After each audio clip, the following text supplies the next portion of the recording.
बिल्लाहि मिनश शैतानिर रजीम बिस्मिल्लाहिर रहमानिर रहीम नहमदुहु व नुसल्ली अला रसूलिल करीम अम्मा बाद। আমি মোহাম্মদ আজহার মাহমুদ রামবদরপুর কেআই আলিম মাদ্রাসা সহকারী শিক্ষক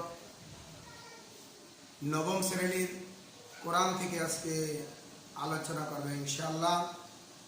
এই আলোচনায় নবম শ্রেণীর যে সমস্ত ছাত্র ছাত্রীরা আছে আমাদের সাথে এক আছে এবং জমি যারা আজকের আলোচনায় অংশগ্রহণ করেছো তাদের উদ্দেশ্যে আমরা নবম শ্রেণীর সূরা বাকারা থেকে বাকারার প্রথম অংশ থেকে আমরা আলোচনা করব। তোমরা আলোচনা শুনবে এবং এগুলো প্রয়োজনে খাতায় লিখে রাখবে। প্রথমে আমরা সূরা বাকারা থেকে আলোচনা করছি যে আল্লাহ পাক রব্বুল আলামিন পবিত্র কোরআনে 114টি সূরার মধ্যে সবচেয়ে বৃহত্তম সূরা হলো সূরাতুল বাকারা। এই বাকারা শব্দটি আরবি বাংলা অর্থ গাভী। আল্লাহ পাক রব্বুল আলামিন এই গাভীর ইতিহাস দিয়ে এই সূরাটি নবী করিম সাল্লাল্লাহু আলাইহি ওয়াসাল্লামের মাদানী জীবনে নাজিল হয়েছে। তাই আমরা এই বাকারা থেকে আলোচনা শুনব। পবিত্র কোরআনে এই সূরা বাকারা সবচেয়ে বৃহত্তম সূরা, আয়াত সংখ্যা 286 আয়াত। পবিত্র কোরআনের এই 286 আয়াতের মধ্যে সর্বপ্রথম আমরা আলোচনা করব প্রথম 3টি আয়াত নিয়ে। যেমন আল্লাহ পাক রব্বুল আলামিন পবিত্র কোরআনে প্রথমে বলেছেন আলিফ লাম মিম। আলিফ এবং লাম মিম 3টি অক্ষর দিয়ে প্রথম আল্লাহ রাব্বুল আলামিন এই সূরা বাকারায় আল্লাহ রাব্বুল আলামিন বর্ণনা দিয়েছেন 3টি অক্ষর দিয়ে। আলিফ একটি, লাম একটি, মিম একটি, 3 অক্ষর, 3টি অক্ষর, 3টি হরফ। এই 3টি হরফকে আরবিতে হরফুল মুকাত্তাআত বলে। সবাই খেয়াল করে শোনো, হুরুফুল মুকাত্তাআত। এই বিচ্ছিন্ন এই 3টি অক্ষর আল্লাহ পাক রব্বুল আলামিন মানব জাতিকে সুন্দরভাবে বোঝাবার জন্য এই 3টি অক্ষর দিয়ে, 3টি হরফ দিয়ে আমাদেরকে বুঝাচ্ছেন। তবে এই 3টি হরফের অর্থ আল্লাহ পাক রব্বুল আলামিনই ভালো জানেন। এই 3 হরফের কি কি অর্থ হবে এর কোনো তাফসীর কারকরা সুন্দরভাবে তারা এটার ব্যাখ্যা বিশ্লেষণ করতে পারে না। তারপরে তারা আনুমানিক, কেউ বলেছেন আলিফে আল্লাহ, কেউ বলেছেন লামে জিব্রাইল, কেউ বা বর্ণনা দিয়েছেন মিমে মুহাম্মদ। আলিফে আল্লাহ, লামে জিব্রাইল, মিমে মুহাম্মদ অর্থাৎ আল্লাহ রাব্বুল আলামিন হযরত জিব্রাইল আলাইহিস সালামের মাধ্যমে হযরত মুহাম্মদ সাল্লাল্লাহু আলাইহি সাল্লামের কাছে হেরা পর্বতের গুহায় এই ইকরা বিসমি রাব্বিকাল্লাযী খলাক এই আয়াত 5টি আয়াত সূরা আলাকের 5 আয়াত নাযিল করার পরে আল্লাহ পাক রব্বুল আলামিন এইভাবে কোরআন নাযিল করেছেন রাসূল করিম সাল্লাল্লাহু আলাইহি ওয়াসাল্লাম। তাহলে আল্লাহ হলো হযরত জিবরাইলকে দিয়ে মুহাম্মদ সাল্লাল্লাহু আলাইহি ওয়াসাল্লামের কাছে পাঠিয়েছেন। এইজন্য আমাদের তাফসীর কারক যারা রয়েছেন, যারা তাফসীর লিখে থাকেন, যারা তাফসীর বর্ণনা দিয়ে থাকেন, তাফসীরের আলোচনায় আমরা এটা বলতে পারি আল্লাহ পাক রব্বুল আলামিন হযরত জিবরাইল আলাইহিস সালামের মাধ্যমে মুহাম্মদ সাল্লাল্লাহু আলাইহি ওয়াসাল্লামের কাছে এই কোরআন নাযিল করেছেন। এইজন্য আল্লাহ পাক রব্বুল আলামিন যেহেতু এই কথাটাই বোঝাতে চেয়েছেন, এটা হলো মুফাসসিরদের ধারণা। এরপরে দ্বিতীয় আয়াতে আল্লাহ পাক বলেছেন আলিফ লাম মিম। এরপরে দ্বিতীয় আয়াতে জালিকাল কিতাবু লা রাইবা ফিহি। জালিকাল কিতাবু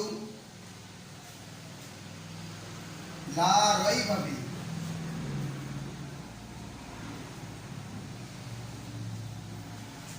জালিকাল কিতাবু লা রাইবা ফিহি, এই সেই কিতাব, এই কিতাবের মধ্যে কোনো সন্দেহ নেই, এই কিতাবের মধ্যে কোনো সংশয় নেই, এই কিতাবের মধ্যে কোনো ভুল হওয়ার সম্ভাবনা নেই। আল্লাহ রাব্বুল আলামিন এই কোরআন নাযিল করে তার প্রিয় নবী সাল্লাল্লাহু আলাইহি ওয়াসাল্লামকে বুঝিয়ে দিয়েছেন যে আপনি আপনার উম্মতদেরকে বলে দেন, এমন এক কোরআন ভিতরে কোনো সন্দেহ নাই, কোনো ভুলের অবকাশ নেই, কোনো ভুল হওয়ার কোনো সম্ভাবনা নেই। আর আল্লাহ পাক রব্বুল আলামিন তার রাসূলের কাছে এই কোরআন নাজিল করে এটা প্রমাণ করে দিয়েছে যে কোরআন এমন একটা গ্রন্থ, মানব জাতির হেদায়েতের জন্য এই কোরআন, এই গ্রন্থের মধ্যে কোনো প্রকার যেহেতু ভুল নেই, কোনো মানুষ যদি এই কোরআনকে তার জীবনের পাথ হিসেবে গ্রহণ করে তো সেই লোকটা কখনো ভুলের মধ্যে থাকতে পারে না। যদি আজ বর্তমান জমানায় আমাদের দেশে অনেক মানুষ অনেক কিছু আবিষ্কার করে, অনেক কিছু লিখে থাকে, রচনা করে থাকে, একটি বই লিখলে, একটি উপন্যাস লিখলে তখন সে সর্বপ্রথম বলে দেয় যে আমার এই আলোচনার মধ্যে, আমার এই বইটির ভিতরে আমি ছোট্ট একটি জ্ঞান দিয়ে, ক্ষুদ্র জ্ঞান দিয়ে এই বইটা লিখেছি, এই লেখার মধ্যে কোনো ত্রুটি যদি কেউ পান আর সেটা যদি শুধরিয়ে দেন তাহলে আমি উপকৃত হব। কিন্তু আল্লাহ পাক রব্বুল আলামিন শুরুতে বলেছেন যালিকাল কিতাবু লা রাইবা ফীহি, এই কোরআনের মধ্যে এই সেই কোরআন যার ভিতরে কোনো ভুল নেই, যার ভিতরে কোনো সন্দেহ নেই। তাহলে আমরা তাহলে বুঝতে পারি আল্লাহ রাব্বুল আলামিনের এই কোরআন সাদাকাত, এটা একটি সত্য গ্রন্থ এবং তার কথাগুলো কি সত্য। এবার তৃতীয় আয়াতে আল্লাহ পাক রব্বুল আলামিন বলেছেন হুদাল্লিল মুত্তাকিন, হুদাল্লিল মুত্তাকিন।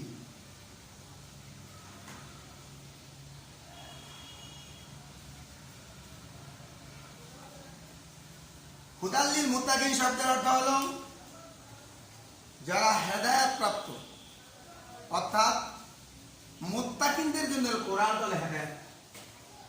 যারা মুত্তাকিন রয়েছে এই কোরআন তাদেরকে হেদায়েত দিবে। আল্লাহ পাক রব্বুল আলামিন এই কোরআন দিয়ে তাদেরকে হেদায়েত দিবেন। যালিকাল কিতাবু লা রাইবা ফীহি হুদাল্লিল মুত্তাকিন, মুত্তাকিন যারা রয়েছে এই কোরআনটা তাদের জন্য একটি হেদায়েত। এই মুত্তাকিনরা এই কোরআনের মাধ্যমে হেদায়েত পাবে, সে কখনো ভুল পথে, অন্য শয়তান এবং তাগুতের পথে সে কখনো যাবে না। এটাই আল্লাহ পাক রব্বুল আলামিন বলেন। এর পরবর্তীতে আল্লাহ রাব্বুল আলামিন বলেছেন আল্লাযীনা ইউমিনুনা বিল গায়বি, আল্লাযীনা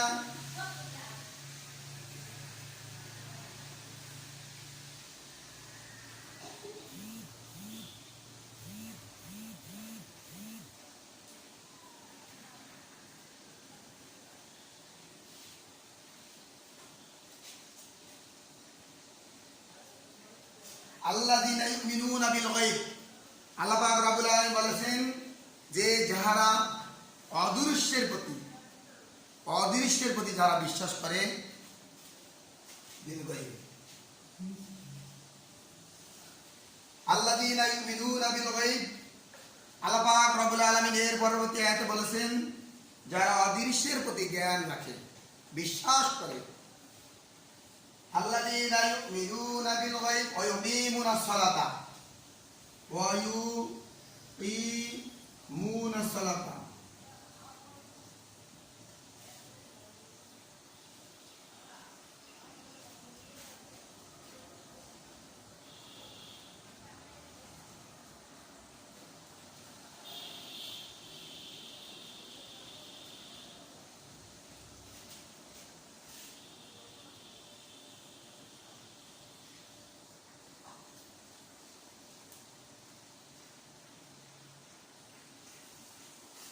ইউকিমুনাস সালাতা মিম্মা রাযাকনাহুম ইউনফিকুন।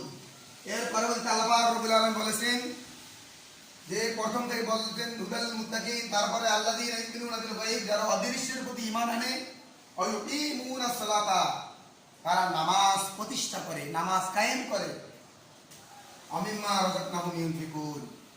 আর ওই বান্দাকে আল্লাহ রাব্বুল আলামিন যে রিজিক দিয়েছেন এই রিজিকের মাঝখান থেকে আল্লাহর পথে সে ব্যয় করে।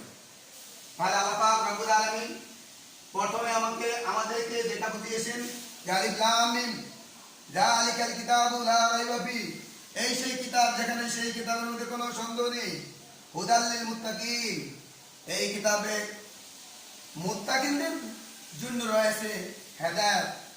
আল্লাযীনা ইউমিনুনা বিল গায়ব, এরপরে সে কি করবে, এই মুত্তাকিন কি করবে, গায়বের প্রতি অদৃশ্যের প্রতি বিশ্বাস স্থাপন করবে।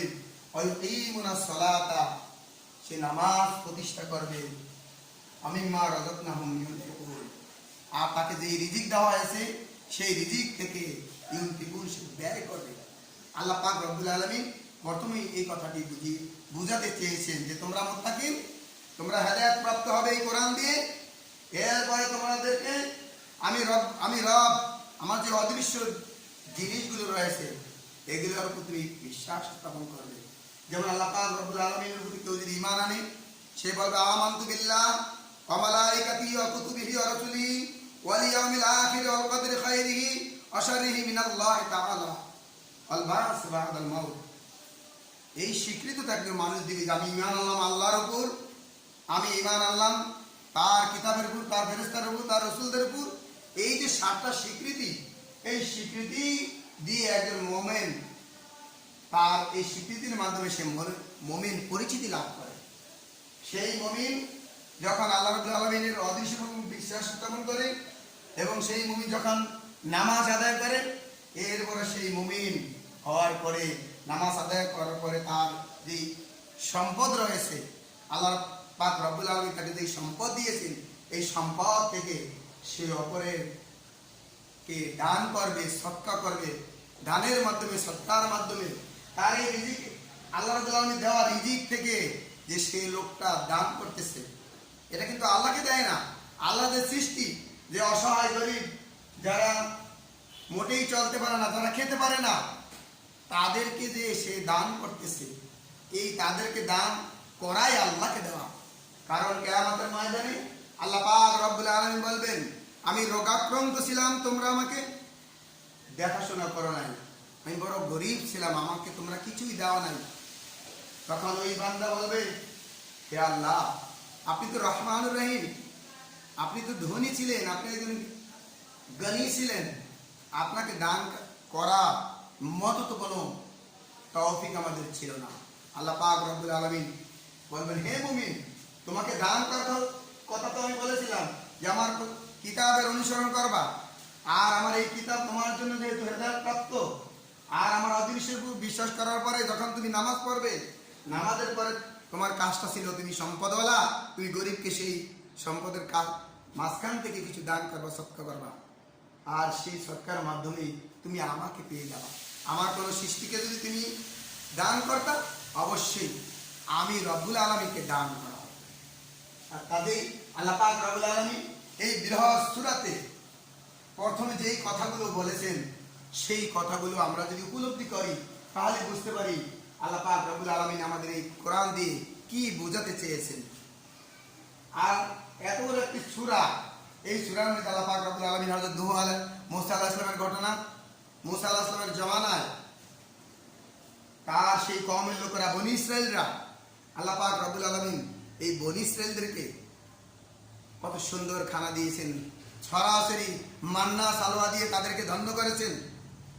সেই বনী ইসরাইলদের কথা, মুসা আলাইহিস সালামের জীবনীর কথা অত্র সূরাতে আল্লাহ পাক বিশদ আকারে বর্ণনা করেছেন, যেগুলো মুহাম্মদ সাল্লাল্লাহু আলাইহি ওয়াসাল্লাম তার সাহাবী তথা তার কওমদেরকে, তার উম্মতদেরকে বলে দিয়েছেন যে মুসা আলাইহিস সালামের ঘটনা, মুসা আমার ভাই, সেই মুসার ঘটনা আমাকে আল্লাহ রাব্বুল আলামিন জানিয়ে দিয়েছেন।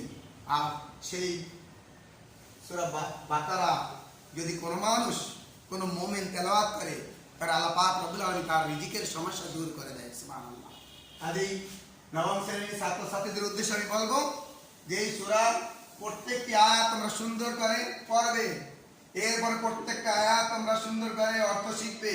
আয়াতের মধ্যে আল্লাহ পাক কি বলতেছেন সেগুলো তোমরা নিজেরা বুঝে নিবে।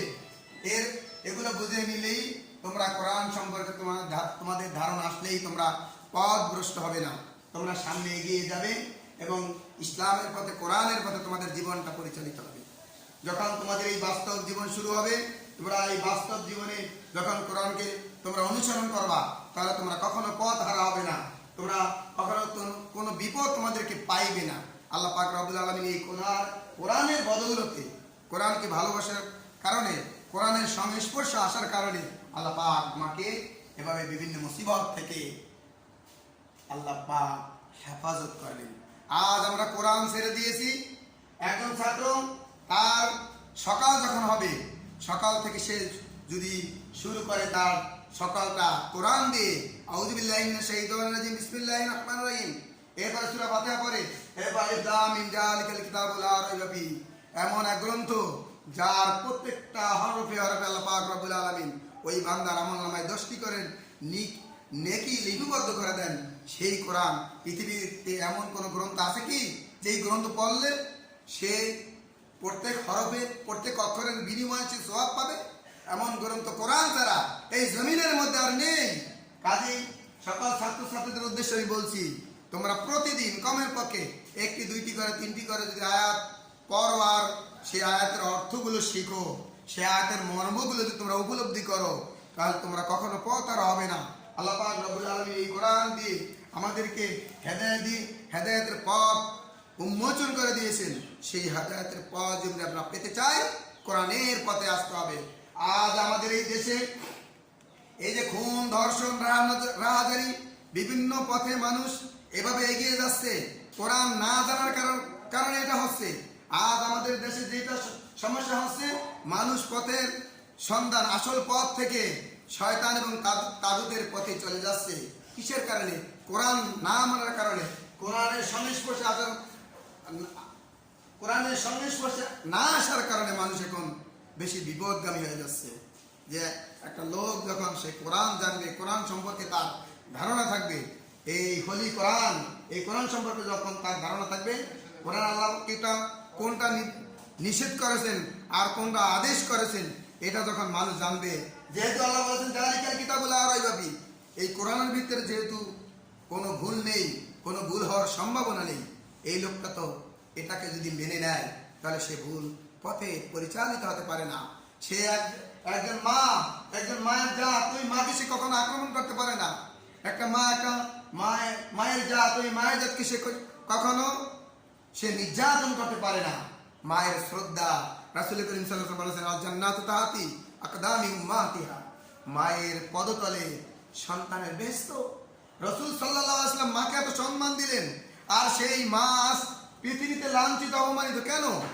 মানুষ বোঝে না এই মায়ের মর্যাদা, মানুষ বোঝে না ইসলামের মর্যাদা, মানুষ বোঝে না কোরআনের মর্যাদা। কোরআন ছেড়ে দিয়েছি, রাসূলের হাদিস থেকে আমরা দূরে সরে দিয়েছি, যার কারণে আজ পৃথিবী ভরসা হয়। এই বৈশ্বিক মহামারী কেন? মানুষ এই কোরআন থেকে দূরে চলে যাচ্ছে, যার কারণে এই মহামারী দিয়ে আমাদেরকে আল্লাহ বিভিন্ন মুসিবতের মধ্যে নিয়ে আসে। কাজেই সকল ছাত্রছাত্রীর উদ্দেশ্যে আমি আবার বলি, তোমরা এই সুন্দর করে কোরআন শিখো এবং সুন্দর করে অর্থগুলো শিখো এবং সামনে এগিয়ে যাও। কোরআন আগামী দিনে তোমাদেরকে অনেক দূরে নিয়ে যাবে, যেই দূর দুনিয়ার শান্তি, আখিরাতের মুক্তি দিবে এই কোরআন। রাসূল করিম সাল্লাল্লাহু আলাইহি ওয়াসাল্লামের জমানায় এমন একটা মুহূর্তে তার উপরে এই কোরআন নাযিল হয়েছে, সেই সময় নারীদের কোনো মর্যাদা ছিল না। যেই সময় মানুষ সামান্য জিনিস নিয়ে ঝগড়াঝাটি করে, একটা সামান্য একটা উটকে আঘাত করার কারণে 40 বছর তারা যুদ্ধ করেছিল। কেমন গোত্র? আওস এবং খাজরাজ গোত্রের মধ্যে এই যে যুদ্ধটা 40 বছর ছিল, কারণটা কি? ওরা ছিল জাহিলিয়াতের যুগের লোক, ওদের ভিতরে কোরআনের আওয়াজ আসে নাই, কোরআনের ডাক আসে নাই, যার পরিপ্রেক্ষিতে ওই জাহিলিয়াতের যুগের লোকেরা এই বিভিন্ন সামান্য জিনিসটি তারা ঝগড়া বিবাদ করত, নিজেদের মধ্যে নিজের আপন মায়ের সাথে তারা খারাপ আচরণ করত, নিজের মাকে তারা স্ত্রীর রূপে ব্যবহার করত। সেই মূর্খতার যুগে মুহাম্মদ সাল্লাল্লাহু আলাইহি ওয়াসাল্লাম কোরআন নিয়ে এসেছেন, মানুষকে কোরআনের পথে দাওয়াত দিলেন। এরপরে ফিরে আসলো মুহাম্মদ সাল্লাল্লাহু আলাইহি ওয়াসাল্লামের প্রিয় বন্ধু আবু বকর, ইসলাম গ্রহণ করলেন, তিনি সোনালী মানুষ হয়ে গেলেন। এবার আস্তে আস্তে রাসূলের হাতে এবং সাহাবীদের দাওয়াতে 2,24,000 সাহাবীতে রূপান্তরিত হলো।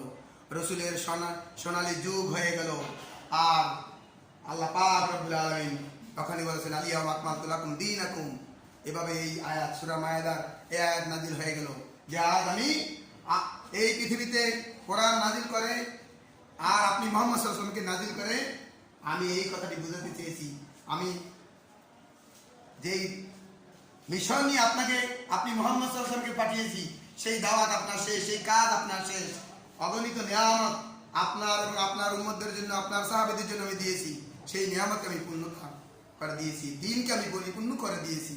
সেই দিনের পথে যারা আজ আছে তারা বিপদে নেই, যদিও সামান্য মুসিবত বিপদের মধ্যে তারা রয়েছে, তারপরও এই দুনিয়ার ক্ষণস্থায়ী জীবনে সামান্য বিপদ হলেও পরে যেই জগতের কোনো শেষ নেই, সেই জগতে মানুষ ফিরে আসবে রাসূল করিম সাল্লাল্লাহু আলাইহি ওয়াসাল্লামের জান্নাত থাকলে অবশ্যই সেই কিয়ামতের ময়দানে কি হবে? সে সফলকামী হবে। উলাইকা হুমুল মুফলিহুন, সে সফলকামী হবে।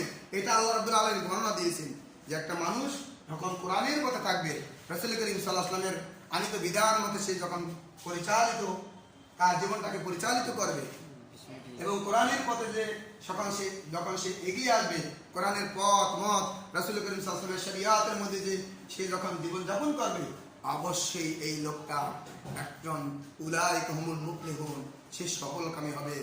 আল্লাহ হুম ইয়াহজানুন, আল্লাহ পাক বলেছেন যে তার কোনো চিন্তিত হইবার কারণ নাই, তার কোনো ভয় নেই, তার কোনো সমস্যা নেই।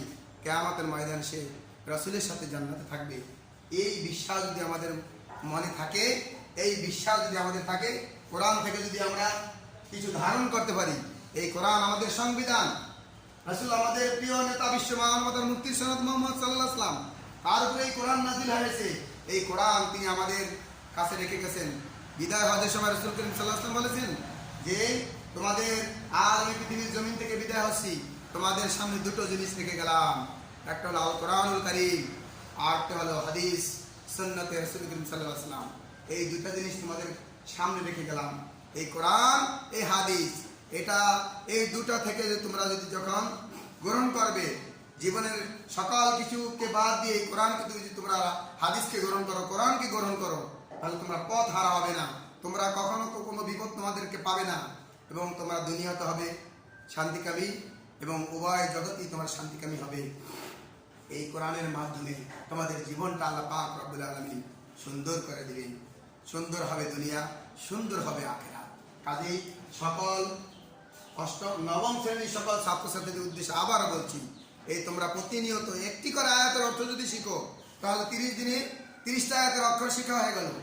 এই বৈশ্বিক মহামারীর কারণে প্রতিষ্ঠান বন্ধ, তারপরও বাড়িতে তো তোমাদের এই বইগুলো রয়েছে, এই বইগুলো থেকে, কিতাব থেকে একটি একটি করে আয়াত যদি তুমি শিখে নাও, তাহলে এই আয়াতের অর্থগুলো যখন তুমি জানবে, আল্লাহ পাক কোরআন এই বলেছেন, সেই বলেছেন, এখানে নামাজের কথা বলেছেন, এখানে আল্লাহ রাব্বুল আলামিন তোমাকে রিজিকের কথা বলেছেন, যে শুধু তুমি সম্পদ কামাই করবা, সম্পদ তুমি ব্যাংক ব্যালেন্স করবা, আর তুমি দান করবা না, এটাও আল্লাহ রাব্বুল আলামিন বলেন না।